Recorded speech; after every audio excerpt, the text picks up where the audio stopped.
Il existe plusieurs façons de tester un micro avant une interview. La plus simple et la plus cool, c'est de compter jusqu'à 4. Ouais, 4. 1, 2, 3, 4. yeah. On y est, putain, on est pas loin là, mon Baptiste. Bon, attention Coco, on est trop lent, je chante et c'est à toi.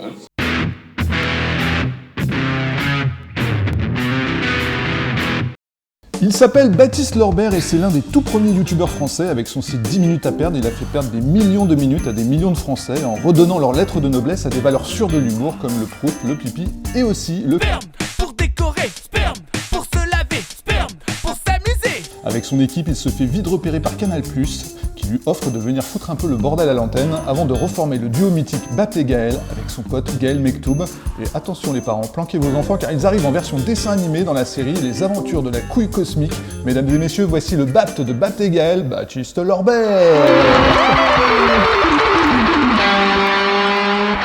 Bon, Baptiste, on va parler de la Couille Cosmique. Mais d'abord, énorme événement, tu arrives au cinéma avec un premier rôle dans le film Père-Fils Thérapie. Ouais, première expérience de cinéma, sortie le 28 décembre. Donc Père-Fils Thérapie avec Richard Berry, Walid Dia, Jacques Gamblin, Julie Ferrier, Alice Belaïdi, et j'en passe. C'est un film d'Émile Gaudreau, qui est un réalisateur canadien, qui a fait plein de succès là-bas et qui s'essaye à la France. En fait, il réadapte son film qui a été un grand succès au Canada, il le réadapte pour les Français. Là-bas, c'est le plus gros carton, c'est l'équivalent de Bienvenue chez les Ch'tis chez nous. Et du coup, il a été réadapté en France par le même réalisateur, qui l'a réécrit à la française et qui a mis des comédiens français et qui a mis aussi des comédiens canadiens. Alors, Baptiste, comment, avec un tel passif de conneries et de vulgarité, on arrive à convaincre un réalisateur de cinéma de te filer un rôle sérieux ? Quand le réalisateur est étranger, quoi. Tout simplement. Et c'est vrai, hein, ça a joué. C'est-à-dire que j'ai passé le casting, il a dit « Ok, c'est lui, je te veux ». Et je sais que j'ai cru comprendre qu'un peu dans les plus grosses instances, c'était... Vous avez tout regardé ? Tout regardé. Eh bien, découvrez le doigt à suppôt. Il avait rien regardé, il a fait mais moi ça m'est égal, je le veux. Et au moment où c'était acté que c'était moi, j'en ai parlé avec le réal, avec Émile, je lui ai fait mais tu sais ce que je fais ? Il me fait non. Et je tu lui l'as mis en garde quoi. Dans le cucu. Dans le cucu. Dans le cucu. Et il a explosé de rire, il m'a dit c'est génial parce que c'est l'opposé total, parce que dans le film il faut savoir que je joue un dépressif suicidaire. Ouais, on va en parler. Et du coup c'est vrai que ça n'a rien à voir avec ce que j'ai l'habitude de faire, mais du coup c'est génial parce que c'est une première expérience au cinéma. Et avec quelque chose que là où on m'attend pas et que j'ai pas l'habitude de faire dans mes conneries quoi. Alors un mot sur le pitch du film comme on dit. Alors le pitch du film, c'est il y a une enquête policière au sein, mais c'est pas le truc le plus important. Le pitch du film, c'est des pères et des fils qui partent en une sorte de colonie de vacances, une thérapie de groupe. C'est une sorte de séminaire un peu. Et voilà, un séminaire entre pères et fils pour se réconcilier. Et c'est des pères et des fils qui peuvent plus saquer quoi. Voilà, faut savoir que c'est quand même, on est à un level de. Les mecs sont vraiment chelous quoi. C'est compliqué. Moi, je veux tuer mon père. Je lui explique que je me suicide. Il en a rien à foutre. Tu sais combien ça coûte à la société tes suicides ? Franchement, c'est quoi ton problème ? Et ton père, en fait, est l'avocat d'un terrible gangster. D'un terrible gangster. Pour te représenter, papa, j'ai choisi un tas de merde. Et du coup, pour aller chercher les informations auprès de l'avocat, il y a un couple de père et fils de policiers, Walid Dia et Richard Berry, qui vont infiltrer la thérapie pour essayer d'aller choper des informations auprès de mon père, qui est Jacques Gamblin. Et eux aussi, ce duo de flics, Wally et Richard, ont aussi beaucoup de problèmes à régler ensemble. Faites-vous un câlin. Il a glissé. Du coup, ils ont beaucoup de facilité à se fondre dans le rôle. Donc ils vont pouvoir travailler et en plus régler leurs problèmes. 1, 2, 3, 4. Alors pour sa première apparition au cinéma, le youtubeur Norman, ton confrère, s'est un peu pris un four. Comment tu expliques ça et est-ce que ça te fait un peu flipper, genre que le nombre d'entrées soit comparé au nombre de vues que tu fais sur YouTube ? Alors, pour la défense de Norman, c'était pas son film, c'était le film. Alors, je suis d'accord parce que je l'ai également défendu sur ce point-là. C'est le film de Maurice Barthélémy. C'est pour ça que j'ai dit sa première apparition au cinéma. Ouais, mais comme tout le monde disait son film, non, donc c'est lui qui était en premier rôle. Ça, c'est toujours le risque quand on fait un film quand on est à l'affiche. C'est vrai qu'on va dire, on va juger le nombre d'entrées par rapport à qui était à l'affiche. Donc, on voit bien l'idée que les producteurs avaient derrière la tête quand même. Bien sûr, mais c'est normal quoi. Ouais. Et à la place de Norman, bosser avec une de ses idoles d'enfance qui lui propose de faire un film. Donc j'ai totalement accepté en 1 seconde 30. Je me rappelle, j'avais pas encore lu le scénario, je disais à mes potes « Putain, mais je le fais direct !» Et ils m'ont dit « Non, mais peut-être lis-le un peu parce que ça peut être, je sais pas, une daube monumentale. » Après voilà, le budget c'était pas un gros film, tout était reposé sur lui et en même temps il n'avait pas son mot à dire. Donc, et puis c'était une autre période encore, c'était en 2012 je crois, où on était quand même dans une période où Internet avait explosé mais pas encore au niveau dans lequel on est aujourd'hui, quoi. Donc malheureusement pour lui, ça lui a pas empêché de remplir tous les Zéniths de France. Donc si le cinéma veut juger la performance de Norman par rapport à son nombre d'entrées, oui, les gens peuvent se déplacer et aller payer un ticket pour le voir, et que ce soit dans une salle de cinéma ou dans une salle de spectacle. Donc, je pense que la prochaine expérience où il sera comme ça à l'affiche en premier rôle, je pense que ça marchera. Là, il est en train de nous enfumer en parlant de Norman. Mais moi, je voudrais savoir si lui, il flippe. Ouais, putain, on te la fait pas, toi. Moi, honnêtement, le film, il repose pas sur moi. On est en second rôle avec Jacques dessus. Mais moi, de toute façon, je veux que le film marche. Mais aujourd'hui, le cinéma français, il n'y a plus de recettes. Tous les films se cassent la gueule. Et puis parfois, il va y avoir des surprises que personne n'avait vu venir. Et quand on parle avec les distributeurs, etc., tous te disent, on ne sait pas, on peut mettre le budget marketing de fou, le film peut coûter des millions, avoir une promo de fou, puis non, on arrive au mauvais moment, il n'y a plus de logique. Les vieilles recettes on met des grandes stars et peu importe, et on s'en fout du scénario, ça marche plus. Et maintenant, je pense qu'il faut se recentrer à fond sur le scénario, sur l'histoire, la réalisation, et que je pense que le cinéma va redevenir quelque chose de bouche à oreille, de faut que tu ailles voir ce film, et pas faire des démarrages de fou, peut-être plus avoir des films qui vont vivre. Qui se construisent dans la durée. Voilà. Encore faut-il laisser le temps au film de vivre. Baptiste, parlons maintenant un peu de la couille. Félicitations, vous avez bon goût.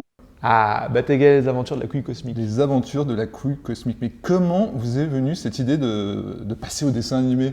C'est la chouette compagnie avec qui on a fait le dessin animé, qui adorait ce qu'on faisait, et on avait un pote en commun qui s'appelle Jean-Luc Cano, avec qui on a écrit le dessin animé, qui a fait le lien entre nous, et eux ont dit mais ce serait génial de faire un dessin animé avec eux, ils ont un univers très cartoonesque, ce qui est vrai. Et du coup on s'est dit bah ouais, on le fait, allons-y, ah bah ouais, qu'est-ce qui se passe?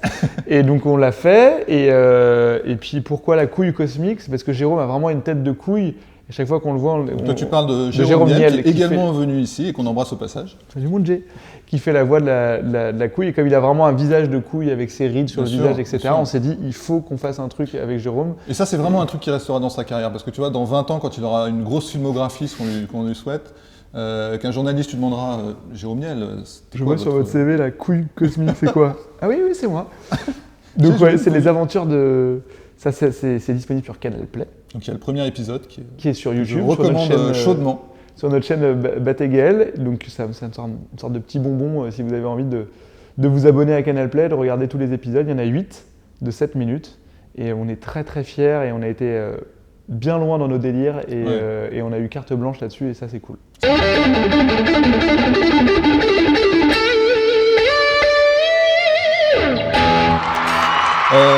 Dans Batégal, j'ai remarqué aussi que vous aimez bien un peu vous foutre des groupes de musique, et j'ai vu une parodie du groupe PNL, qui est un peu le groupe qui a la hype en ce moment. Ouais, et du coup, tu as dit de groupe de musique.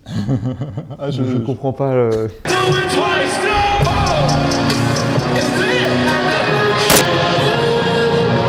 Est-ce que ça fait pas un peu vieux de se foutre de la gueule de la musique des jeunes? Bah non, parce qu'il y a des musiques de jeunes qui sont de super qualité, et qui sont pas autotunées, et avec deux mots, shit. Shit, je crois que c'est peut-être plus tous leurs mots. Enfin, je sais pas, moi je vais me faire taper sur les doigts, mais c'est vrai que les PNL, SCH, la voix autotunée à outrance, et pour en avoir fait de l'autotune, je le dis, ça sert à rien d'avoir une belle voix, donc c'est vraiment le travail de l'autotune. Et les paroles me parlent pas, alors c'est peut-être pour ça que j'aime pas. Je me retrouve pas du tout dans leurs paroles, etc. Alors après, leurs clips sont magnifiques, ça, il n'y a pas à dire. Au niveau, leur DA est sublime, mais j'ai du mal, quoi, j'ai du mal. Ça, après, c'est mon jugement perso, et forcément, on a eu envie un peu de taquiner, de se moquer avec notre parodie. Voilà, il y a d'autres gens dont tu aimes bien te moquer avec ton compère Gaël, c'est les hommes politiques. Oui. Et les femmes politiques. Moi, j'ai vu passer un truc sur NKM qui m'a fait hurler de rire. Nathalie Sebat! Merci à ceux qui m'ont parrainé mais pas soutenu. Merci à... Je comprends pas tout ce que tu dis, mais c'était juste pour te dire que je crois qu'il reste plus de papier. Qui m'ont porté. C'est vrai qu'on a l'impression qu'elle est enfermée dans les chiottes. C'est très bizarre. Je sais pas comment t'as eu cette idée, c'est ouf. Je pense que je suis d'ailleurs pas du tout le seul à avoir eu l'idée. tout le monde a eu l'idée parce que ça sautait aux yeux, mais après, il fallait être juste réactif et le faire très rapidement, cette parodie, quoi. Mais les politiques, c'est du... Parfois, je me dis, c'est trop facile, c'est un peu taper sur l'ambulance. Mais de toute façon, c'est des sketchs, mais même eux, ils le font. Regarde, Manuel Valls, il est génial, quoi. Le mec utilise 6 fois le 49.3 et il a dit « Je vais enlever le 49.3 si je suis élu ».